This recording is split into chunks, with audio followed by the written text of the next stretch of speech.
ఇదేలే తరతరాల చరితం, జ్వలించే జీవితాల కథనం. ఇదేలే తరతరాల చరితం, జ్వలించే జీవితాల కథనం.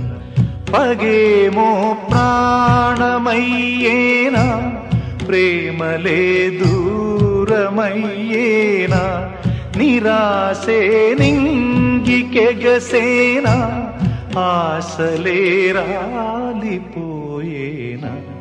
ఇదేలే తరతరాల చరితం, జ్వలించే జీవితాల కథనం.